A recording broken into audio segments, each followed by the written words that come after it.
This is our program for the week of March 24th, 2025. How is the morale overall with the healthcare workers who've been now gone through such, it's been months and months. How is the morale? It's bad, that's for sure. But the Palestinians, I'll tell you, I have never, and this is including the Boston Marathon, where the severity was just far lower than what we dealt with on the 18th. I have never seen more professionally run mass casualty event than what I saw on March 18th, and it was run by a 33. I'm 43, like I'm kind of midway into my career. This was run by Khalid Al-Ser. He's a well-known Palestinian trauma surgeon. He's only 2 years out of residency, and 6 months of that was spent in a prison being tormented. And he ran the best mass casualty event I've ever seen run in my life. It was absolutely incredible. So they're motivated. They want to help these people. They want to help their patients. They want to be part of their profession. They want to do what they can, but they know that their abilities are being deliberately degraded, and they feel alone. I'm here. Some other folks are here, but hi, buddy. The he's just gonna hang it. Sorry, but you can wait. The but the but yeah, we just don't. They feel alone. They feel abandoned by the world, and I think rightly so. I mean, if when Russia bombs a children's hospital in Kiev, everybody loses their mind, and rightly so. And again, I've just to be clear, I've worked in Ukraine 3 times since the Russian invasion. I know I actually knew a couple that was at that hospital with their daughter when it happened. It's not a joke, but what's going on here is far more severe, and they see that the world, and especially the West, just doesn't seem to care. And that's actually more so than the attack. I think that's what's hurting. So that was Feroz Sidwa, a general trauma and critical care surgeon who volunteers with Med Global at Nasser Hospital in Khan Yunis, speaking at an emergency press briefing this week hosted by humanitarian organizations working in the Gaza Strip. And if you want to listen to the briefing, we'll drop a link where you can check it out. And I will drop, actually, there's a code that I think we need to give you to be able to access it, and I'll drop that code in there in a second. So Sidwa, was mentioning that Palestinian humanitarian workers feel abandoned by the international community, and yesterday the Palestinian NGOs network issued an urgent call for action requesting that the UN reverse a recent decision to reduce the number of international staff in Gaza. And in that statement, they professed profound shock at UN Secretary General Antonio Guterres' decision to pull UN workers out of the region when Israeli occupation forces continue to commit widespread war crimes. And on Wednesday, Guterres announced that removal of 30 of 100 UN staff members after recent Israeli attacks had killed hundreds of civilians, including a few UN personnel. A UN spokesperson said the measure was temporary, but the UN has not outlined a timeline around which humanitarian workers on the ground will receive the support they need to do their life-saving work. And Palestinian NGOs have asked the UN to deploy a protections force to the region and intervene in any ways possible to ensure that humanitarian staff can reach Gaza and that civilians and humanitarian workers are protected. Meanwhile, this morning, news is breaking about Israeli airstrikes in Beirut, the first bombings of the capital region since a ceasefire was agreed to in November. And lawyers for Mahmoud Khalil, including our friends at the Center for Constitutional Rights, were in a New Jersey federal court this morning arguing against the government's attempts to move Khalil's case to Louisiana, where they appear to be forum shopping for federal judges more likely to be amenable to their regressive arguments. Secretary of State Marco Rubio has abandoned all pretense of legality in his public statements surrounding these abductions and transfers to Louisiana. When pressed about Tufts University student Rumeysa Ozturk's abduction by masked ICE agents this week and her subsequent transfer to a Louisiana prison, Rubio offered inflammatory rhetoric about the prerogatives of nations to revoke student visas based solely on First Amendment protected activity, like participating in movements, conflating and characterizing those movements as criminal and terroristic, despite the centrality of human rights in the Palestine Solidarity Movement, which is literally attempting to stop a genocide.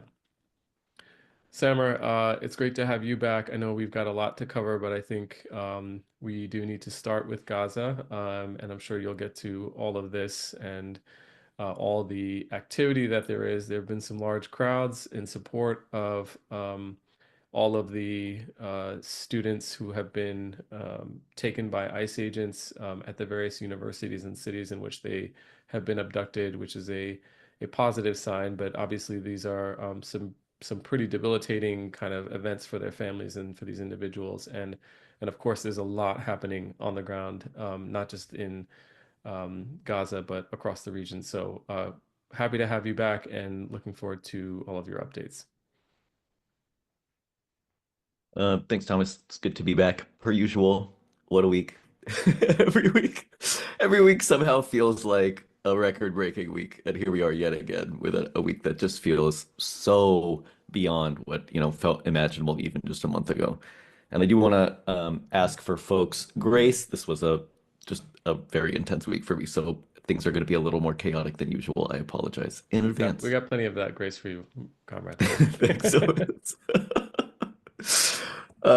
so jumping right into the situation in Gaza, which of course has just been absolutely horrific. We're seeing shattering of death tolls, basically the most violence that we've seen since the very beginning, happening just in these last few weeks with really deliberate targets on civilian infrastructure in ways that are causing mass casualty events across the strip in ways that seem very particularly to be targeted to cause mass civilian casualties. And that's not particularly surprising given the dynamics that we'll get into in a little bit. I do want to note that this NPR article here that talks about the death toll rising above 50,000, for whatever reason, doesn't seem to be counting the 14,000 some odd that are presumed dead, the ones for whom like no new information has been produced for, over 6 months, that have been added to the official death toll. So that number should be 64,000. And of course, we all know what an undercount the official death toll is compared to what we're realistically thinking in terms of, somewhere between 150 to 250,000 by all accounts at this point. The dynamics of this return to the kind of full-scale genocide, the deep military assault on Gaza, and the kind of broader ethnic cleansing and displacement that we're seeing seems to be uh, different qualitatively than what we were seeing before the ceasefire. And um, I think these are both really good articles. I feel like one from Dropsite and one from Mondoweiss that really get into um, the sort of underlying dynamics that are shifting here in terms of how the scale and scope of the bombings, the invasions, the violence, the starvation, the displacement, the torture, like all the different pieces of what Israel is putting in place to annihilate Gaza are really just at a new level now. Um, and it's unprecedented, like unprecedented, not just in this past year and a half, but in the entire 75 years of Israel's colonization of Palestine and the attacks and erasure of the Palestinian people. So it's a heavy moment. It's a heavy moment for all of us, and I'm sure other folks are sitting with um, just how heavy all of this feels. And I imagine, like others, it's almost hard to focus on all of the things that are happening in Gaza, given all the things that are happening here. And obviously, those things are deeply, deeply related in ways that we'll get into. But just a reminder that focus and that attention is probably more critical right now than it's ever been. Um, and I think the opportunities for shifting how that is playing out are probably more salient now than they've ever been. And we'll get into a lot of that in time. Uh, the big thing, of course, now is, the evacuation orders have been reissued. So we're once again seeing, hundreds of thousands of people being pushed into the El Mawasi so-called humanitarian zone, which, it continues to be bombed itself. So that, one can't really use that phrase unironically. But we were seeing in both the north and the south, so out of the northern areas of Gaza and from Rafah, these mass migrations, these mass forced migrations of people on foot in Ramadan, so while fasting, presumably, carrying whatever they have left into this, massive concentration camp that will now hold probably more people than it ever has before. Um, so that evacuation plan isn't new. right? It's the same sort of thing that they were doing before the ceasefire late last year in terms of the large scale forced displacement into these camps. What is new is what's sort of surrounding that plan, which is the official and now explicit uh, IDF stated intentions for the military rule of Gaza. So, this is a thing we've been talking about for a really long time, well over a year for folks who have been coming regularly, the sort of dynamics of the different sort of political orientations of how Israel was perceiving its long-term presence in Gaza. And it's solidifying more or less where we expected it to, which is long-term military rule. So basically the reoccupation and potentially re-annexation of Gaza. So um, a big piece of this is just, yeah, like literally permanent military occupation for whatever Palestinians remain in Gaza, and then alongside that, this plan to forcibly emigrate, right, to mass displace and ethnically cleanse those Palestinians that are there to sort of push this plan of annexation forward. So we're there. This is the moment. We're like actually, there's no question anymore that that's the plan. It is now the stated intention as opposed to sort of the underlying thing behind the actual stated intentions. It's worth noting that one hedge that the Israeli army is still doing around this is saying, okay, yeah, we are making plans to annex Gaza and we are making plans for a permanent military presence in Gaza, but we're doing it as a way of pressuring Hamas in the negotiations, which doesn't, make a ton of sense. But it's an argument that they've obviously been using for a very long time. And in the usual refrain of our PSAs, where we talk about it's really rare that people tell you exactly the thing that they're going to do. If they're telling you explicitly, it probably means that it's something else. And so it was often the case that things that they were doing explicitly for other reasons were negotiating tactics. This time it's the reverse, right? They're saying explicitly, this is a negotiating tactic, even though it's very clearly not. This is clearly the actual plan. So underlying this plan, I think, is a couple of things that are really important to get into. One is the ongoing unsettled military dynamic between like the Al-Qassam, like Hamas military brigades, and the various other armed Palestinian groups in Gaza, where there isn't really a sense within Israel or the IDF, or frankly globally, that the IDF has been capable of defeating them, right? I think the Israelis have a sense that they defeated Hezbollah, even though, we've talked about the fallacy of that argumentation too, but we'll come back to Lebanon. But broadly, even the ones who do think that Israel scored a decisive military victory against Hezbollah don't really feel like they've done that with Hamas. And sure enough, right, like the rockets are still firing, as we saw when the ceasefire was signed, like the underlying command and control structures for the Palestinian militant groups is largely intact. So there's a feeling, I think, within Israel that it needs to prove itself by actually, beating Hamas on the battlefield, is the way that they're describing it. Um, I, I, and so like this long-term occupation is basically like, okay, Hamas needs to be degraded militarily for Israel to score any sort of meaningful victory here. And I actually don't think that's wrong in the sense that it's impossible for Israel to claim victory, right? If it isn't able to even defeat this like sort of ragtag force with its, massive multi-trillion dollar army. But this is something that, we know historically is going to be very, very difficult for them. The fact that they haven't succeeded in degrading Hamas's military capabilities over a year and a half, in the assessment last December was that the total Hamas fighting force is actually the same size that it was when the war started. This was something that Tony Blinken was saying right before he left. Um, the underlying this is that, the IDF is, of course, a extremely effective killing machine, right? It's very good at slaughtering people, but it is not a good fighting force. Like they're not, they're great at like dropping bombs on people, but in terms of, an occupying military presence in a place, as we saw in Lebanon and as we've seen in Gaza for a year and a half, like they're awful at it.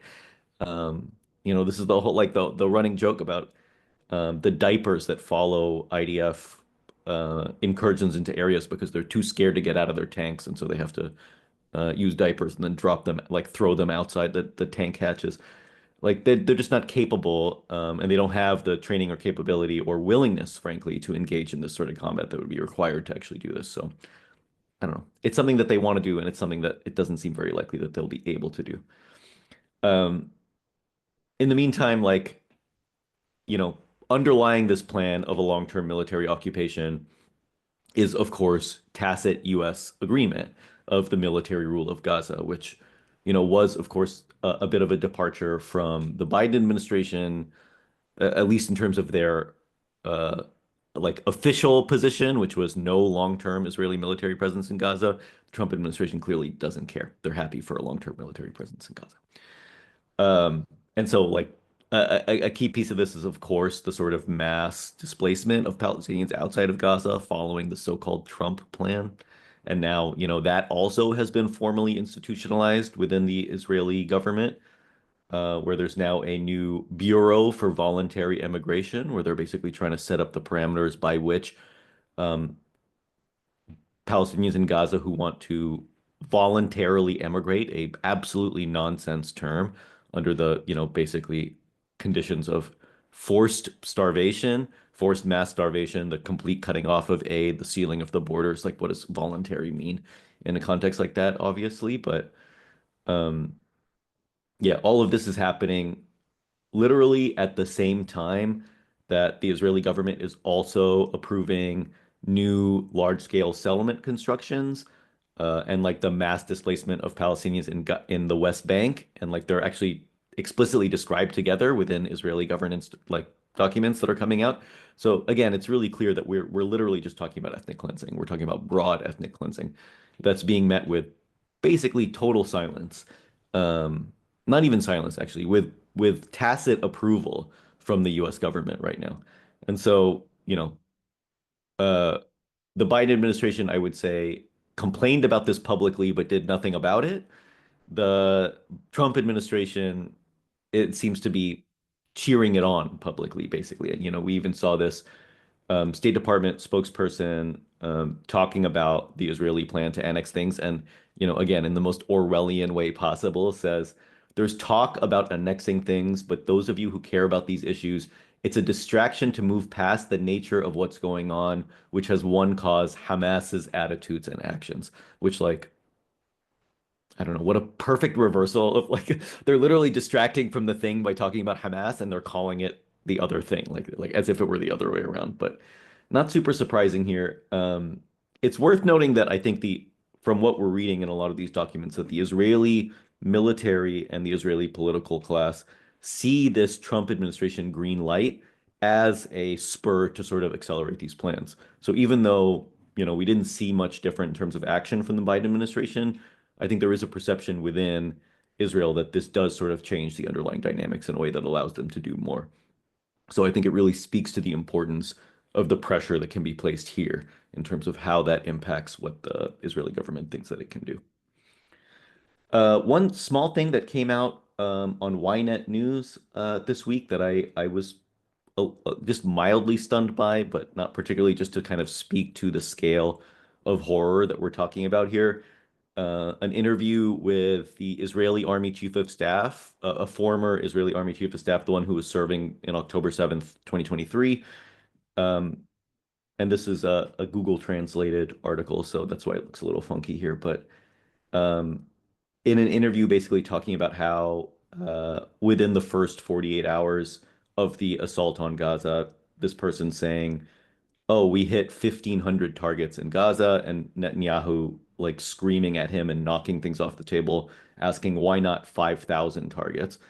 And the chief of staff responds, well, we don't have 5,000 targets. Like there's the 5,000 targets just don't exist in Gaza. And Netanyahu saying, I don't care, bomb houses, bomb anything there is. Like, I want you to bomb 5,000 things. And of course, not a peep about this interview or article in the Western media. Like I literally didn't see a single thing anywhere in English, which is why I only have this translated Hebrew article. Um, but at the same time, like while Israel has, of course, the political backing to carry out this campaign of ethnic cleansing and genocide in Gaza, while it certainly has the resources and the military capability to do this like long-term occupation, despite how, how ill-equipped it is to actually manage it effectively. It's worth noting that they are significantly lacking on a series of other fronts, including critically the IDF morale, which is uh, by many reports in this past week, like at a new low.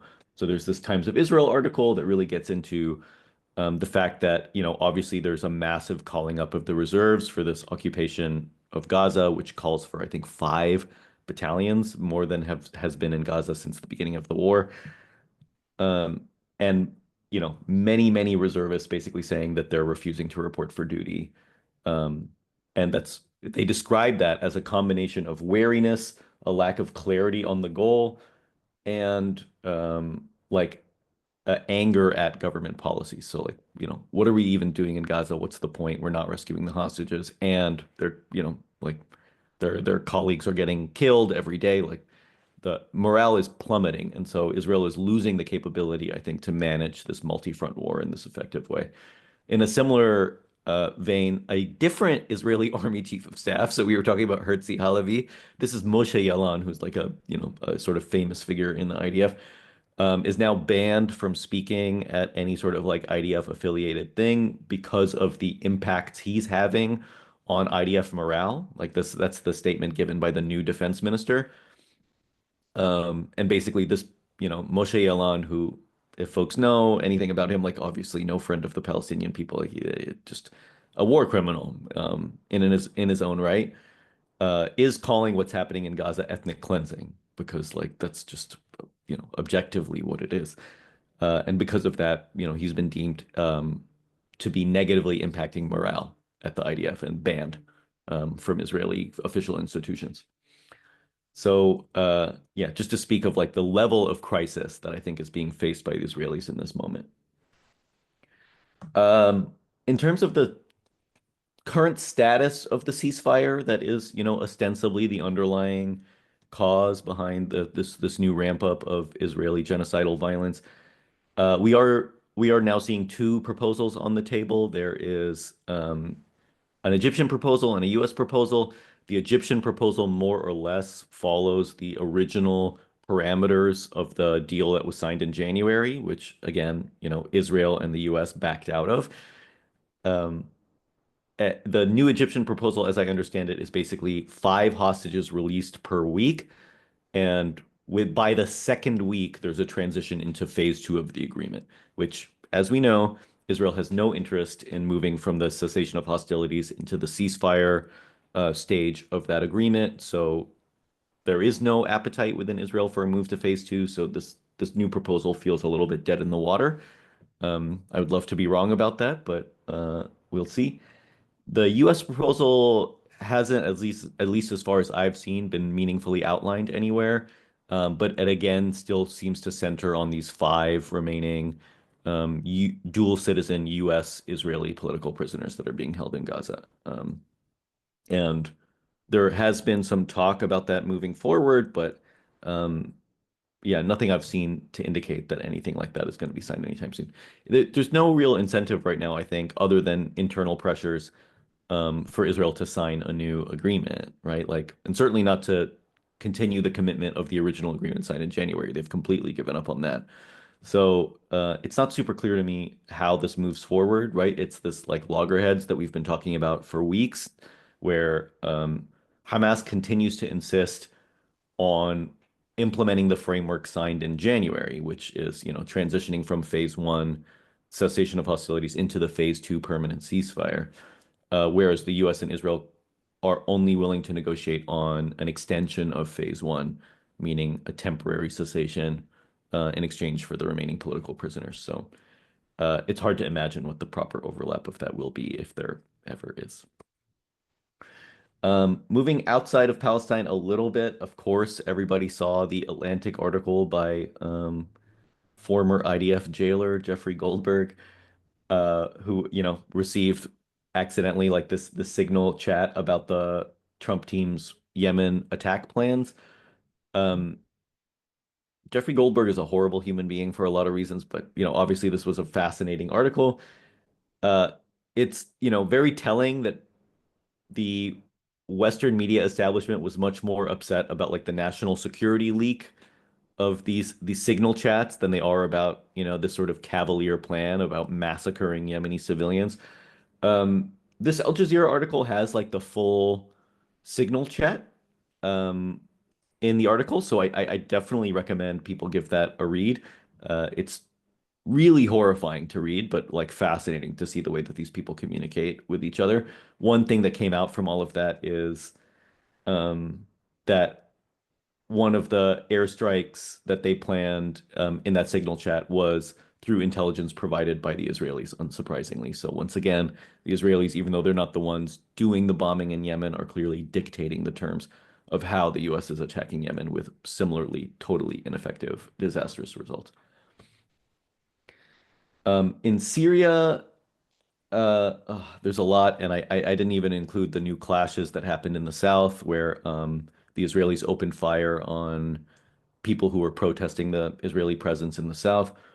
But also, the U.S. seems to be making preliminary moves for the removal of sanctions, or sorry, the partial removal of sanctions in Syria in exchange for a series of things, primary among them combating terrorism inside Syria. The really notable thing about this, at least to me, was that what the US has offered in exchange for a series of concessions from the Syrian state, which is absolutely desperate for sanctions to be removed, given the massive economic crisis currently facing the Syrian state and like the lack of basically any revenues going to the Syrian government. Um, so I think, they're not exactly in a good bargaining position here. And so the US is offering not only to partially lift some sanctions, but also to issue a statement about Syria's territorial integrity, which feels a little bit like a dig at the Israeli occupation in the south, which is a little bit surprising, given the sort of Trump administration's feelings about Israel annexing things all the time. So there's something there. There's a there that we might get into in more detail in future PSAs. But I think we need to see a little bit more about where this is going and what the sort of broader implications are. Um, this foreign parts this foreign policy article by Charles Lister, I think, is actually a decent one. It gets into what I think is the underlying dynamic that many of us have witnessed here, which is the Syrian government wants peace with Israel, right? Like in a very different vibe from well, in certain ways, a very different vibe. In some ways, a continuation of the sort of Ba'ath Party, like Assad government's engagement with Israel. Um, there's a desire for that front to be cool, right? Like things to just be, like, they don't have the capacity or the desire for a confrontation with Israel. That's very clear. Israel, on the other hand, is really keen for a confrontation and like is continuing its sort of expansionist plans in southern Syria, but it is now being met with popular resistance as opposed to state resistance. And that I think will have big implications on the way that these things move forward. Again, that's something I think we'll have a little bit more clarity on in the coming weeks. In Lebanon, as Thomas mentioned, the not included here is the Israeli bombing of the Beirut suburbs for the first time since the ceasefire was signed. But what we have seen is a series of escalating Israeli attacks on Lebanon over this past week. There was one over the weekend, and then again just yesterday, uh, where, you know, rocket fire is now resuming into northern Israel and Israeli bombing of Lebanon. So basically, for all intents and purposes, the ceasefire that once again Israel reneged on, right, by refusing to withdraw its troops in compliance with the terms of the ceasefire agreement. That ceasefire is now also effectively dead, I would say. And the guarantor of the ceasefire, the U.S. government, clearly didn't do anything to impel Israel to leave the areas that it continues to occupy in Lebanon. And so here we are, back to like sort of hot war. Um, and then moving to the United States and sort of the policy front here, folks may have seen the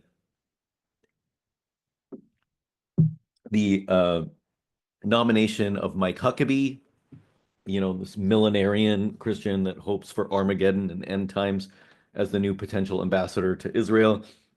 Some really powerful protests within the confirmation hearings that I definitely recommend people watch if they haven't seen. This like remarkable exchange between Lily Greenberg Call, who was, like the most senior Jewish administration representative that resigned from the Biden administration in protest of the Gaza policy, um, like sounded off a shofar in the hearings, which, Israel propagandist Eyal Yacobi called a beastly scream, which like if literally anybody else said that, that would just be such a horrifically anti-Semitic thing to say. I mean, it is still an anti-Semitic thing to say, but like just goes to show again that these sort of, so-called defenders of Jewish people everywhere are not above using like nasty anti-Semitism when it suits their Zionist ambitions. And in response to like this sort of, growing, Trump, whatever, like hyper militarization of things, we are seeing like the mealiest response from national Democrats, including this fascinating interview with Brett Stevens that Chuck Schumer did for the New York Times, to horrible people talking to each other about horrible things, where, like Schumer gets into this whole thing about how he sees his core role as keeping the left pro-Israel, and talks about how the greatest danger to Israel is basically losing US liberals, which, as we've talked about in many previous weeks, looking at polling and things, has already happened, like massively already happened. So while Democrats have largely rejected, US support for Israel, congressional Democrats obviously have not. And, Schumer continues to brag about, in a way that I think is really telling. Brett Stevens asks him about the Democratic Party tilting in an anti-Israel direction, and Schumer responding, "Well, my caucus is overwhelmingly pro-Israel." So, like, for him, the party isn't Democrats, right? Like the millions of people who identify as Democrats, it's it's like the party officials, Like he has no conception of the party as being something that's beholden to its constituents. It's only about like how the leadership feels. And so, this massive dissonance obviously is something that, yet another reason the Democrats are just absolutely failing to meet this moment in every conceivable way. But, also worth noting that the like so-called progressive Bay Area Zionist organizations are to the right of Schumer, where like even Chuck Schumer can talk about things like, okay, it's wrong that Mahmoud Khalil has been detained without cause, um, whereas, Bay Area Jewish organizations are continuing to attack people um, who are, you know, talking about anything even remotely pro-Palestinian, and calling for more of these types of Trump-style investigations, including, the JCRC, as I mentioned last week, and now has been like reported in the press, the JCRC calling for AROC to be investigated for its ties to terrorism, just like absolutely foul, racist behavior that unfortunately is largely going uh, unresponded to by like officials in San Francisco and the Bay Area, which I think really needs to happen. Yeah, would definitely recommend people taking a moment to talk to their representatives about why this is totally, totally not okay. And then, of course, I wanted to talk a little bit about what's happening in terms of the student movement and the sort of broad swath of Trump oppression against our movements generally, but the Palestinian movement in particular. So, of course, last week we saw Columbia University cave to the Trump administration's demands about, all these things, including putting the Middle East Department under academic receivership, and expelling and suspending a bunch of students, giving police, the Columbia security, the ability to arrest people, all of this really draconian stuff. Oh, banning masks on campus. A lot of this, frankly, were things that Columbia University was going to do anyway.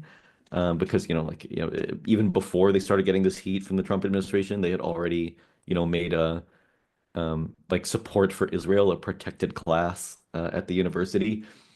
And it's worth noting, I feel like, in case, this isn't clear to folks, that, the Trump administration, we saw that letter and we talked about it, of all the things that the university needed to do in response to the $400 million that had been frozen in federal aid to the university. Well, not aid, but grants and whatnot. And all of that list of demands was not like, you need to do these things in order to get those $400 million back. It was, you need to do these things so that we'd be willing to talk to you about the possibility of getting that $400 million back. And sure enough, right, now we're at the point where Colombia did literally every single thing, dotted every I and crossed every T in that letter that the administration sent to them about like what things they need to do to so-called combat anti-Semitism. And the response of the Trump administration is that it's a positive first step towards regaining the aid. So nothing, like, they have not gotten any of that money back for doing all of this stuff. And frankly, they probably won't. And if they do at some point, it's going to be because they're going to get a bunch of additional concessions from Colombia in the talks that they have. So like, this massive, massive capitulation in terms of academic freedom and freedom of speech and whatever for literally nothing, for like the possibility of a future seat at the table. Um, and so, one of the students that was expelled in this purge wrote this great article in The Nation that I would definitely recommend people take a look at. But of course, this extends way past Colombia. I'm sure folks this week saw the video of the PhD student at Tufts, Rusmeya Öztürk, who was, like nabbed in broad daylight by like Gestapo-like police. Just a horrifying video, and it's just one of many. We're seeing suspensions, expulsions, deportations, pretty across the board right now. It's reaching this sort of fever pitch where, JVP has estimated that over 3,000 people have been arrested or detained on various campuses. And like, this is clearly the tip of the iceberg. We're only seeing the beginning of this assault. And of course, it has been largely so far relegated to Palestine solidarity activists, but by the Trump administration's own admission, that's not where it stops, right? Like, this is stage one. And once they've done that, it's going to expand significantly further. Um, and it's not just the attacks on protesters, right? There's also this series of other things that are happening, including, this California ethnic studies censorship bill that's currently working its way through the California state legislature, where the California state senator behind the bill, was like caught on a call, basically spewing a bunch of like racist tropes about, there's no such thing as Palestine and yada yada. When he got called out on this, he issued a statement that, he didn't apologize, he didn't backtrack, he basically just said the same things over again. So like, the impunity he feels to do that, I think, is really chilling. And again, this is from Democrats, right? This is state Democrats. Um, so that too, I would really recommend folks get involved if you can, and like write a letter to your California state representatives about how, like, they obviously shouldn't be party to the sort of racist agenda to strip any mentions of Palestine from students' education. And of course, like Doge and whatever, this gutting of the Department of Education is causing all of these sort of downstream effects, where we're now seeing, for example, that children with special needs are being deprioritized by the Department of Education because they're devoting all of their resources to prioritize anti-Semitism cases, basically just meaning cracking down on anti-Israel protests. So like, the entire state apparatus that was supposed to be designed to be helping students and stuff has just been weaponized to attack our movement, right? And to undermine it and terrorize people who are involved in it.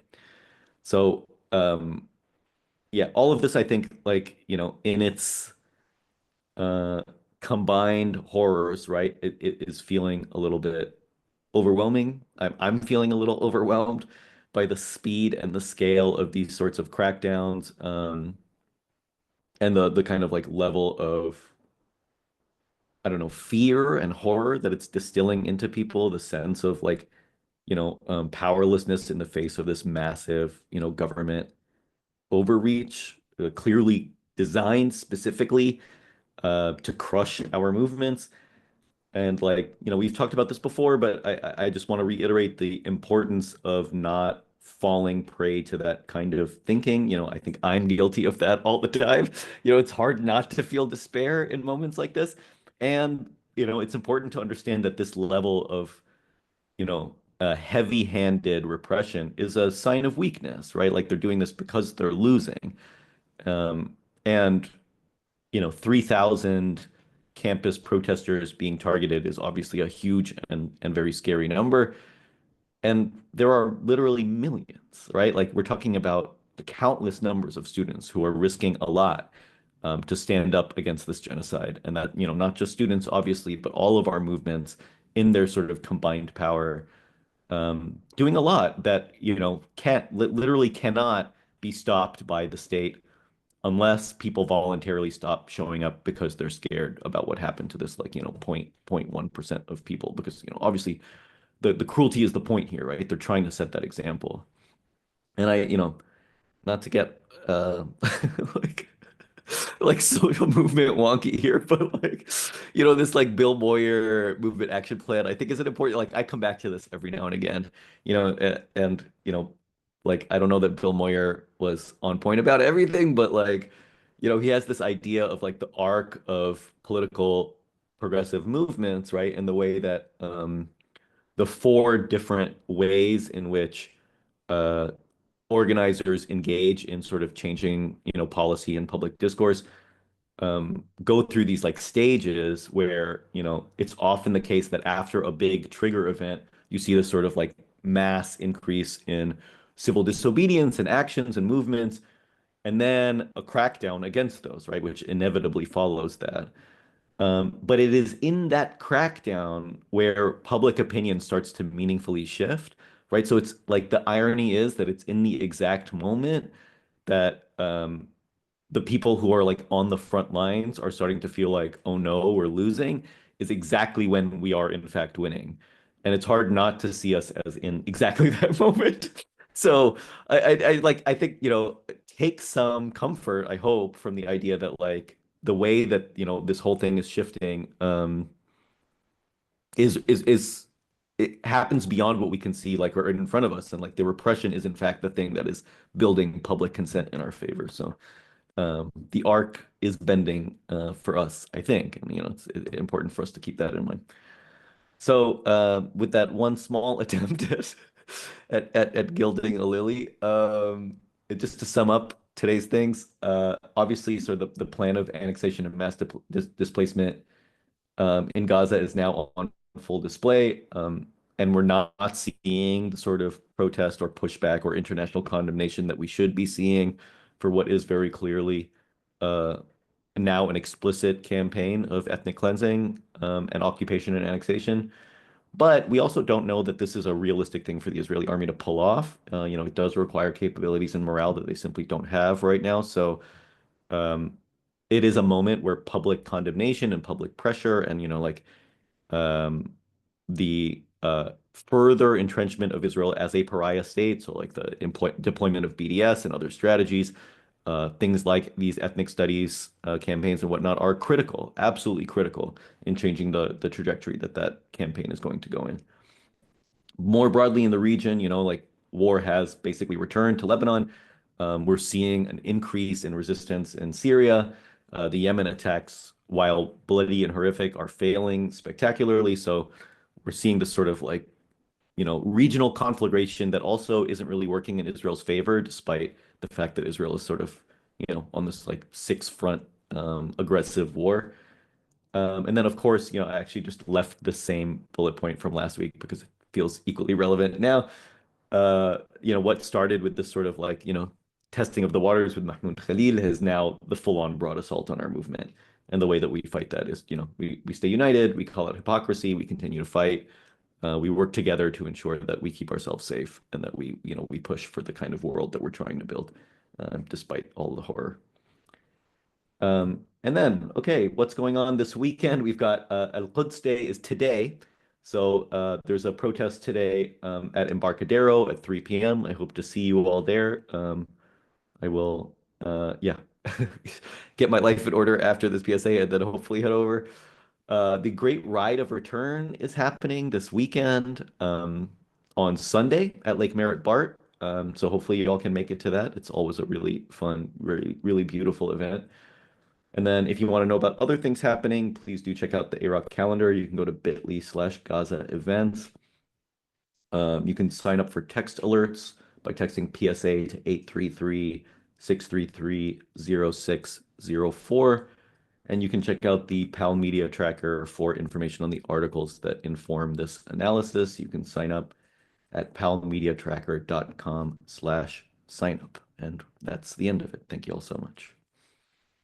Sammer, thanks for that. I do appreciate the Moyer chart, and I do think it's necessary. I want to just comment on one thing from a different angle. I think that one thing you didn't mention was talking about the kind of and repression that's not repression, the attacks on law firms that are happening and the absolute capitulation that's going on within the legal field, big law in particular. I think SCAD and ARPS today announced $100 million worth of legal services that they're planning to hand over to Trump in support of whatever his issues are.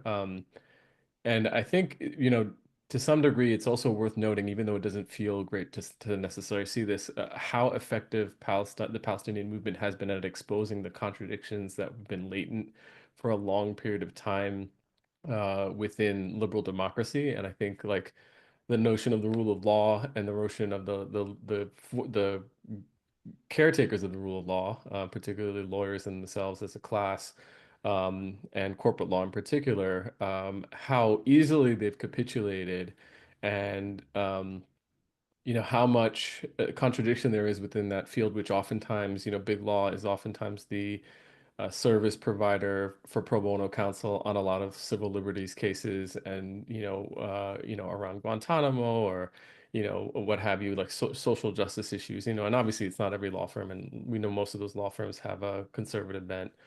But it's remarkable because this week also Erwin Chemerinsky, the dean at UC Berkeley, issued a statement condemning these attacks on law firms. But we also know that Chemerinsky himself, was very much, last year at the center of a lot of controversy at UC Berkeley with regard to his kind of suppression of an approach to anti-genocide protests at UC Berkeley. And so, there are contradictions abound, but they're also, I think it's a good thing that, and it's a positive sign that Palestine Solidarity has been able to kind of expose those contradictions so sharply. And yeah, it's definitely disappointing, and it's gut-wrenching to kind of see capitulation at that scale. But, the hope is that that exposure will also help reshape the terrain. And so, yeah, even though it feels like that jagged kind of period is it feels terrible right now. Here's hoping that I think it does lead us to establishing a new terrain, and more meaningful kind of and stronger movements. Yeah, glad that everybody's still kind of staying with us on these Palestine Solidarity announcements. We'll be back again next week. And again, share out the recordings, keep supporting, and please continue to turn out for actions. And we'll try to, as Sarah was alluding to, we'll try to have a little bit more on some of the things we haven't covered in previous weeks. And then we do know that, like, since it is a concern for many folks, we do want to talk a little bit more about what we can do when state repression is kind of coming towards us. And so we're thinking about ways, both through the PSAs and beyond the PSAs, to provide some of that political education to help people know that we've got to, as Sammer said, lean on each other, have each other's backs, and keep fighting. All right, thanks everyone for joining us. We will stick around to answer any additional questions for a couple minutes, and we'll see you next week.